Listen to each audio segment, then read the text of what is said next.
Welcome, everyone.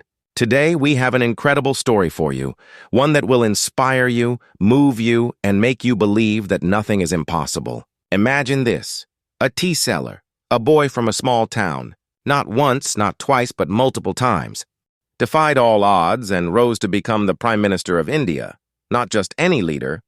Today, in 2025, he is the most famous leader in the world. People in India admire him so much that they have even built temples in his name. This story is more than just politics. It's about hard work, dedication, and the power of dreams. And this is a perfect story for your English listening and learning practice. So, if you want to hear more inspiring stories, make sure to subscribe and stay with us until the end. Now, let's begin this unbelievable journey. Narendra Damodardas Modi was born on September 17, 1950, in a small town called Vadnagar in the state of Gujarat, India. At that time, India was still a young country, having gained independence just 3 years earlier in 1947. His family was very poor. They belonged to the Ganchi Teli community, which was considered a lower-class caste in India. His father, Damodardas Mulchand Modi, ran a small tea stall near the railway station. His mother, Kiraben Modi, was a simple and hard-working woman who did household chores to support the family. The Modi family lived in a tiny single-story house made of mud. The house had no electricity, no running water, and no proper furniture. Life was tough. There were 6 children in the family, and Narendra was the 3rd child. The family struggled even for basic food. From a very young age, Narendra Modi understood the value of hard work. His father used to wake up before sunrise, boil water, and prepare tea to sell at the railway station. Little Narendra, just 6 or 7 years old, would wake up early in the morning, help his father, and serve tea to passengers at the station. He would carry hot tea in small clay cups and run around serving tired travelers. Sometimes he had to walk barefoot because his family couldn't afford shoes. Even in the cold winter, he would wake up at 4 a.m., start the fire, and help his father before going to school. But here's the interesting thing. Narendra Modi was not ashamed of selling tea. Instead, he saw it as a way to learn. While serving tea, he would listen to passengers talking about the world, politics, and great leaders. One day, he heard someone talking about Swami Vivekananda, the great Indian monk. This changed his life forever. Even though Narendra was poor, he was always curious and wanted to learn new things. He studied at Vadnagar Primary School, where his teachers noticed something special about him. He was not the best student in academics, but he had extraordinary confidence. He loved participating in debates, speeches, and plays. Even at a young age, he spoke with so much energy that people started noticing him. One day, when he was 8 years old, his school organized a play. Narendra played a small role, but when he spoke, everyone was amazed. His voice was powerful, and his expressions were so strong that people thought he was born to be a leader. Unlike other kids who spent time playing, young Narendra spent hours in the library. He read books on history, great leaders, and spiritual masters. He was deeply influenced by Swami Vivekananda, who taught about self-discipline, courage, and serving the nation. By the time he was 12 years old, he started meditating and thinking about the meaning of life. His dream was not to become rich, but to serve people. At the age of 17, Narendra Modi did something shocking. He left his home. Yes, you heard that right. He didn't tell his parents, didn't take any money, and just disappeared. Why? Because he wanted to discover the world. He met monks, scholars, and social workers. This journey changed his mind forever. When he finally returned home, he was not just Narendra Modi anymore. He had a vision, a dream, and a fire inside him. He was ready to change India. In Indian culture, parents often arrange marriages for their children, and Narendra Modi's family was no different. When he was just 18 years old, his parents decided to get him married. His bride's name was Jashodaben Narendrabhai Modi. She was a quiet and traditional girl who came from a simple family. Their marriage was a traditional Hindu ceremony with all the customs, rituals, blessings, and family celebrations. However, there was something unusual about this marriage. Even though the wedding took place, Narendra Modi was never ready for it. Most young men in India accept their arranged marriages, but Narendra Modi was different. He had already decided that his life was not meant for a normal family life. He wanted to serve the country, work for society, and dedicate himself to a bigger purpose. So very soon after the marriage, he left his wife and never lived with her. This was a bold and controversial decision. Some people criticized him, while others admired his dedication. But he never looked back. He believed that to become a great leader, he had to sacrifice personal relationships. After leaving home, Narendra Modi joined the Rashtriya Swayamsevak Sangh, RSS, a Hindu nationalist organization that trained young men in discipline, leadership, and service to the nation. His first job in RSS was not glamorous. He had to sweep floors, serve tea, and clean the office. But he never complained. He knew that great leaders start from the bottom. Slowly, he started doing more important tasks. He was given the duty of organizing meetings, recruiting young people, and managing events. One of his biggest strengths was his ability to speak and inspire people. Whenever he gave a speech, people listened.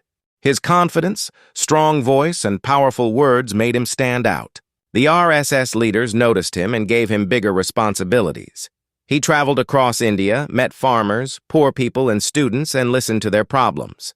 During this time, he learned how to connect with people, how to organize political campaigns, how to handle criticism and opposition. This period in RSS was like a training ground for him. He was getting ready for something bigger.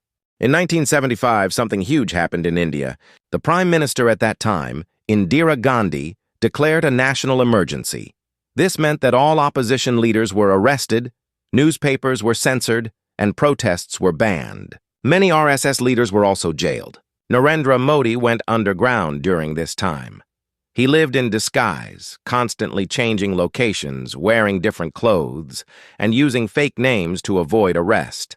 He secretly worked to spread awareness about democracy and helped leaders escape from police. This period tested his courage and intelligence.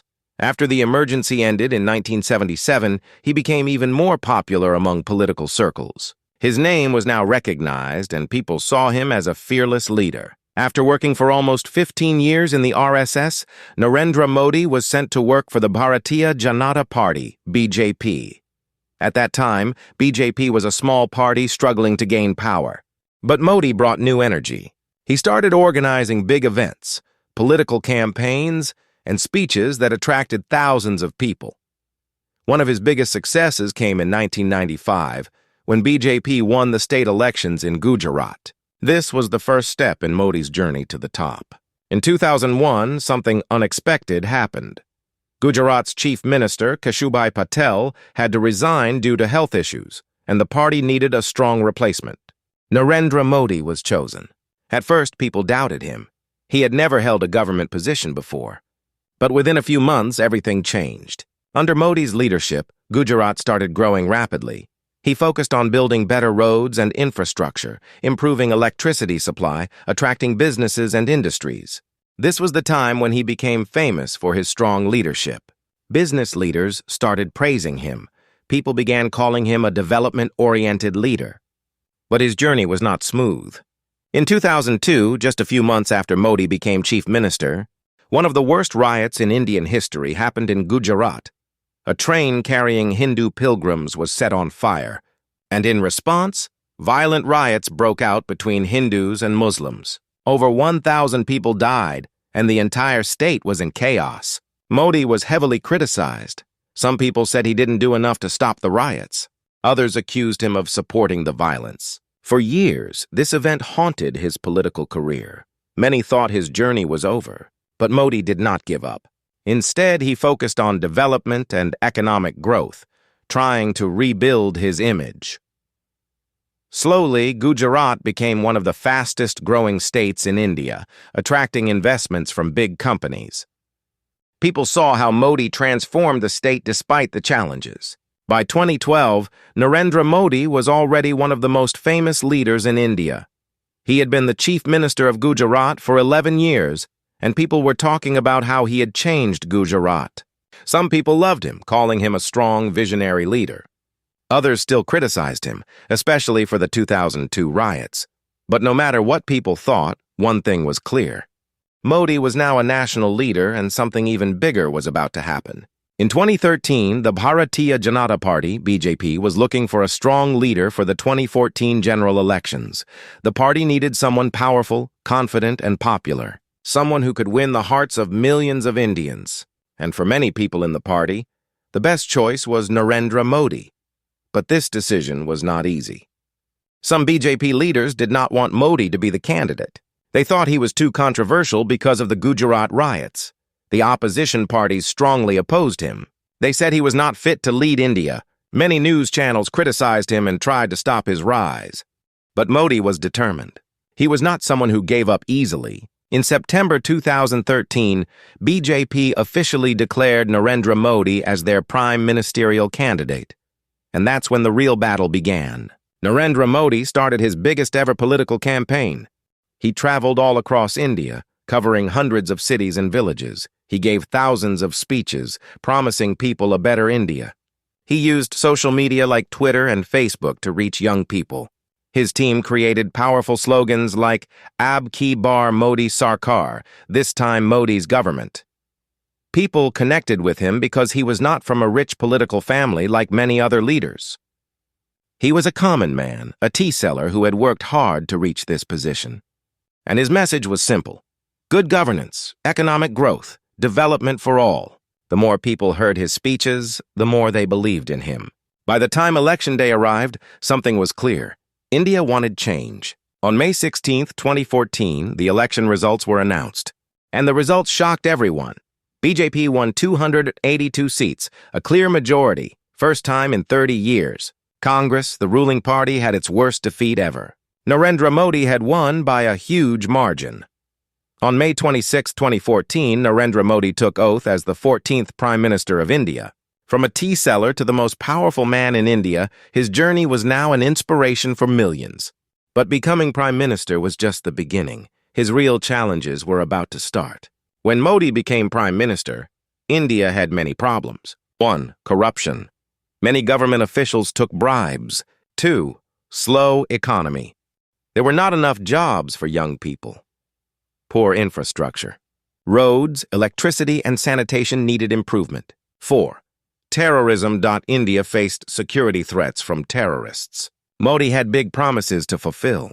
His first actions as PM, Jan Dhan Yojana, opened millions of bank accounts for poor people. Swabharat Abhiyan, a campaign to make India clean. Digital India encouraged people to use technology and online services. Make in India encouraged companies to manufacture products in India. Within just a few years, people saw real changes. In 2016, Narendra Modi made one of the most shocking decisions in Indian history: demonetization. He suddenly banned 500 rupees and 1,000 rupees notes, which were 86% of India's cash. The goal was to fight black money, corruption, and fake currency. People lined up at banks to exchange their money. Some suffered, some supported, and some opposed it.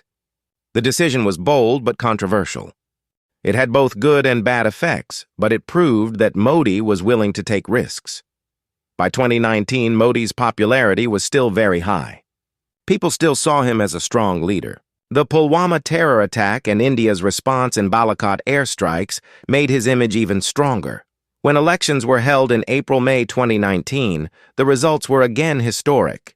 BJP won 303 seats, even more than in 2014. Modi became Prime Minister for the second time. This was a clear message. India trusted Modi's leadership. In 2020, the world faced a huge crisis, COVID-19. India was hit hard and Modi had to make difficult decisions. Nationwide lockdown. To control the virus, vaccine development. India created its own vaccines, helping poor people, free food and financial help for millions. There were both successes and failures, but India managed to recover. Under Modi, India's reputation grew. He was now one of the most powerful leaders in the world. By 2024, Narendra Modi was still very popular. Many people wanted him to continue as Prime Minister. And when elections happened in April-May 2024, the results were once again historic. BJP won a majority, and Modi became PM for the third time. This made him one of the longest-serving prime ministers in Indian history. At 74 years old, Modi still had big dreams for India. He wanted to make India a $5 trillion economy, improve education and healthcare, strengthen India's military and global position, and his journey was far from over. Despite being one of the most powerful leaders in the world, Modi has a very simple lifestyle. He wakes up early in the morning, around 4 a.m., and follows a strict routine: yoga and meditation. He starts his day with yoga and meditation to keep his mind and body healthy. 2. Reading and writing. He spends time reading spiritual books, newspapers,